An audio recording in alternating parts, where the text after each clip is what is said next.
it is for the truth seeker to find out whether at some point he or she has this desire to meet a teacher. You see? It's not for the teacher to say, because there is no teacher, you know. In my case, the reason why I wanted to meet a teacher is because I was reading these books, and I was very interested. And I couldn't believe it. In a sense, I wanted to meet someone who would live that, because I had all kinds of questions. I was wondering, you know, how does he interact with people? Does he have to be celibate, or can he be married?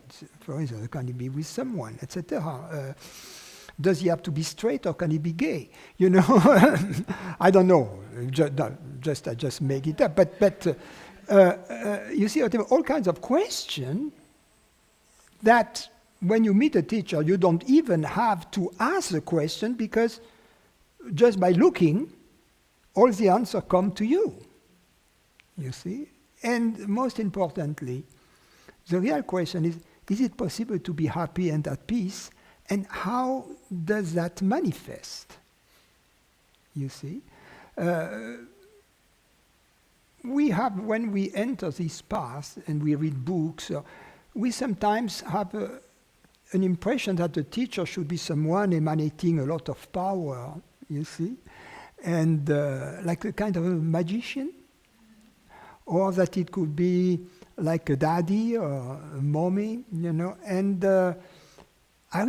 after meeting my teacher for the first time, driving back home, I reflected upon the meetings that had just happened, and the thought that came to me was, well, I don't know whether he's a realized person, but what I know is that we like to be his friend, or him to be my friend. You know, and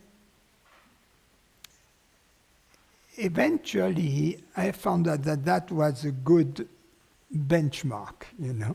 That was a good benchmark. So the need for a teacher has to come from within. It is not for another person to tell you you need a teacher. You see? On the other hand, it could be said that if you go to a teacher, and if you ask the question, do I need a teacher? The teacher could answer, well, I'm sorry, but it has already happened, since you are asking the question. You see what I mean? Because life has already put you in such circumstances. What was the other part of? Yes, the other part of the question.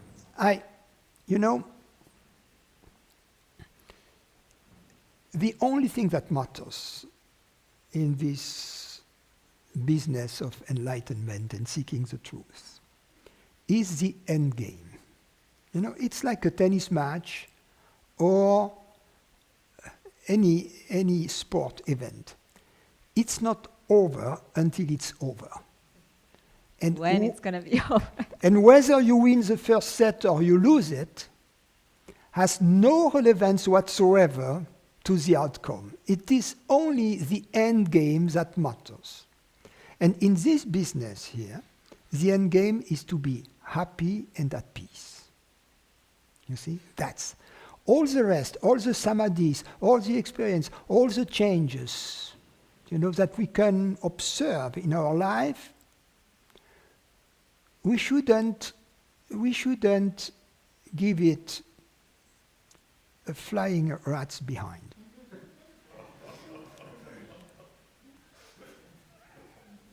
You see? That's the point. We should keep the eye on the prize, which is the end game. Because if you relax after having won the first set, you are very likely to lose the match. No, it's not letting me relax. Yeah, right. And that's why God is doing things right. Because she's not going to let you relax until the end of the match, right? That's good.